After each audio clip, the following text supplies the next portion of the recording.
Hi friends আমি সুব্রত আর আপনারা দেখছেন আমার ইউটিউব চ্যানেল birdhousenew। फ्रेंड्स প্রতিদিনের মতো আজকে চলে এসেছি একটা নতুন ভিডিও এবং একটা নতুন টপিকের সঙ্গে। फ्रेंड्स আজকে আলোচনা করতে চলেছি ফিঞ্চ পাখি নিয়ে, অর্থাৎ ফিঞ্চ পাখি যদি ঠান্ডা লেগে যায় আপনি কিভাবে বুঝবেন যে ফিঞ্চ পাখির ঠান্ডা লেগেছে এবং যদি ঠান্ডা লেগে যায় তাহলে কোন মেডিসিন দিয়ে আপনি আপনার পাখিকে ঠিক করবেন। সো फ्रेंड्स আপনারা দেখতেই পাচ্ছেন একটা পাখি অর্থাৎ হোয়াইট জেব্রা ফিঞ্চ যেটা আমার কাছে রয়েছে বর্তমানে আপনারা যে পাখিটি দেখতে পাচ্ছেন এটা ঠান্ডা লেগেছে। এবার फ्रेंड्स আপনি কিভাবে বুঝবেন যে আপনার ফিঞ্চ পাখির ঠান্ডা লেগেছে বা অন্য কোনো সমস্যা হচ্ছে আপনি কীভাবে বুঝবেন? প্রথমত আপনারা দেখতেই পাচ্ছেন যদি কোনো কারণে আপনার ফিঞ্চ পাখির ঠান্ডা লেগে যায় তাহলে আপনারা বর্তমানে যেটা দেখতে পাচ্ছেন এইভাবে ফিঞ্চ পাখিটি এক কোনায় গিয়ে চুপচাপ বসে থাকবে, নিজের পালকের ভেতরে মাথা গুঁজে চুপচাপ বসে থাকবে, খাওয়া দাওয়াটাও ঠিকঠাক করবে না। অনেক সময় খাওয়া দাওয়া করে খুব অল্প পরিমাণে খাওয়া দাওয়া করবে, উড়বে না, চুপচাপ পালকগুলো ফুলিয়ে চুপচাপ বসে থাকবে, কোনার দিকে গিয়ে নড়াচড়া করবে না। আপনি হাতে নিয়ে নেবেন তাও দেখবেন একেবারে দুর্বল হয়ে যাবে, তখনই আপনি বুঝে নেবেন যে আপনার পাখির ঠান্ডা লেগে গেছে। সো फ्रेंड्स এবার আসি যে আপনার পাখির যদি ঠান্ডা লেগে যায়, অর্থাৎ ফিঞ্চ পাখি এমনিতেই এতটাই ছোট পাখি হয় যে এদের যদি ঠান্ডা লাগে তাহলে এদের রিকভারি করাটা খুবই টাফ হয়ে থাকে।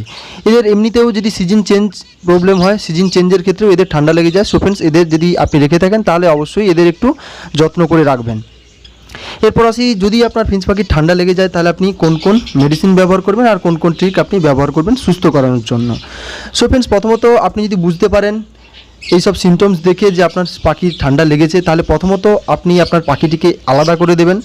আলাদা করে দেওয়াটাই বেটার। আলাদা করে দেবেন একটা আলাদা কেজে, এবং আপনার পাখিকে রাত্রেবেলা কখনো জল দেবেন না, রাত্রেবেলা জলটা বের করে নেবেন এবং ভোরবেলা যে জলটা দেবেন সেই জলটা যেন একেবারে ঠান্ডা না হয়। অর্থাৎ আপনি আগের দিনের জল যদি আপনার পাখিকে দেন দেখবেন একেবারে ঠান্ডা জল, ওই ঠান্ডা জলটা যদি আপনি আপনার পাখিকে দেন বা ফিঞ্চ পাখিকে দেন, এমনি ভালো পাখিকেও যদি দেন তাহলেও ঠান্ডা লাগার সমস্যা হতে পারে। সো फ्रेंड्स আপনি অবশ্যই একেবারে ফ্রেশ জল দেবেন, তাহলে দেখবেন ওই জলের উষ্ণতা যেটা হয় সেটা ঠিক থাকে, যার ফলে পাখির ঠান্ডা লাগে না। আর फ्रेंड्स অবশ্যই ওই পাখিটিকে আপনি সকালের যে মিষ্টি রোদ হয় একেবারে হালকা রোদ, ওই হালকা রোদে 15 থেকে 20 মিনিট আপনি রাখতে পারেন, আবার নাও রাখতে পারেন, যদি আপনি সম্ভব হয় তো রাখতে পারেন, তাহলেও দেখবেন আপনার পাখির খুবই ভালো হয়। এরপর আসি মেডিসিন নিয়ে, আপনি কোন মেডিসিন দেবেন। फ्रेंड्स আপনার পাখির যদি ঠান্ডা লেগে যায় তাহলে আপনি মেরিকুইন ব্যবহার করতে পারেন। মেরিকুইন খুবই এফেক্টিভ এবং খুবই ভালো একটি ঔষধ ফিঞ্চ পাখির ক্ষেত্রে, বিশেষ করে ফিঞ্চ পাখি কেন আমি আমার সমস্ত পাখির ক্ষেত্রে অর্থাৎ লাভবার্ড, বদ্রি, জাভা, ফিঞ্চ, ককাটেল সমস্ত পাখির ক্ষেত্রেই ব্যবহার করে থাকি, এই মেরিকুইন ব্যবহার করি। মেরিকুইন খুবই ভালো। সো फ्रेंड्स আপনি কী পরিমাণে ব্যবহার করবেন? প্রথমত আপনার ফিঞ্চ পাখির যদি একটি ফিঞ্চ পাখির ক্ষেত্রে এই প্রবলেম হয়ে থাকে তাহলে আপনি সেই ফিঞ্চ পাখিটিকে খুব অল্প পরিমাণে জল দেবেন, একেবারে অল্প, অর্থাৎ কাপে যদি জল দেন একেবারে কাপে খুব অল্প পরিমাণ জল দেবেন, একটা পাখির পরিমাণে জল দেবেন এবং সেই পরিমাণ জলে 2 থেকে 3 ড্রপ মেরিকুইন দেবেন। আপনারা বর্তমানে যে ওষুধটি দেখতে পাচ্ছেন এই মেরিকুইন, এর প্রাইসও খুব বেশি নয়। এই মেরিকুইন আপনারা 2 থেকে 3 ড্রপ দেবেন এবং সকালে যদি আপনারা এই মেরিকুইন দেন তো দুপুরের দিকে ওই জলটা পাল্টে দেন, দিয়ে আবার 2 থেকে 3 ড্রপ মেরিকুইন দিয়ে নতুন জল রাখুন এবং সন্ধ্যের সময় আবার বের করে নিন। এইভাবে फ्रेंड्स 2 দিন দেবেন, 2 থেকে হাইলি 3 দিন, 2 দিন দিলে ঠিক হয়ে যায়। যদি না হয় তাহলে অবশ্যই আপনি 3 দিন এই মেরিকুইন দিতে পারেন, দেখবেন আপনার পাখি আগের মতো সুস্থ হয়ে গেছে।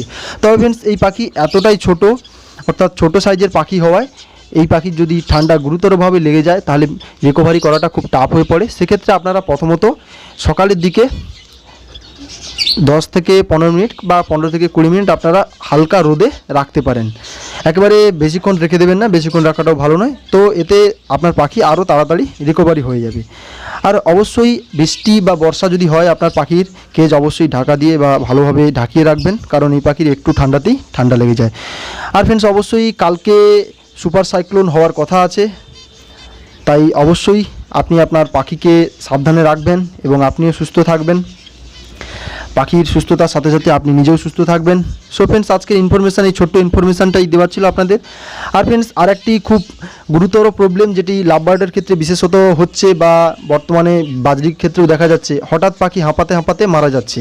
এটা কি প্রবলেম এই নিয়ে আমি फ्रेंड्स ডক্টরের কাছে গিয়েছিলাম, অর্থাৎ অ্যানিমেল যেসব ডক্টর থাকেন আমি যার কাছ থেকে পরামর্শ নিই সেই ডক্টরের কাছে গিয়েছিলাম। উনি আমাকে কিছু পরামর্শ এবং কিছু মেডিসিন দিয়েছেন, সেই মেডিসিন এবং সেই পরামর্শ অনুযায়ী আমি আমার পাখিকে ট্রিটমেন্ট করছি।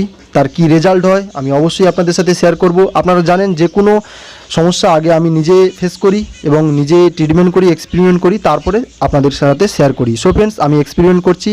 আমার কোবাল্ট মাস্কের একটি পেয়ার ছিল, সেই পেয়ারের ফিমেল পাখিটির এরকম প্রবলেম হচ্ছে। তো ফ্রেন্ডস, আমি প্রথমে এক্সপেরিমেন্টের ফল কী হয় দেখব, তারপরেই আপনাদের সাথে মেডিসিন এবং পরামর্শ নিয়ে বিভিন্ন ধরনের আলোচনা করব। সো ফ্রেন্ডস, যারা এখনও পর্যন্ত আমার চ্যানেলটিকে সাবস্ক্রাইব করেনি তারা অবশ্যই সাবস্ক্রাইব করে দিন এই ধরনের ইনফরমেটিভ ভিডিও পাওয়ার জন্য। আর যদি এখনও পর্যন্ত এই ভিডিওটিতে লাইক না করে থাকেন তাহলে অবশ্যই লাইক করুন, বন্ধুদের সাথে শেয়ার করুন এবং অবশ্যই সাবস্ক্রাইব করার পাশাপাশি বেল আইকনটিও বাজিয়ে দেবেন। সো ফ্রেন্ডস, আজকে এই পর্যন্তই। ভালো থাকবেন, সুস্থ থাকবেন, দেখা হবে পরবর্তী ভিডিওতে। নমস্কার।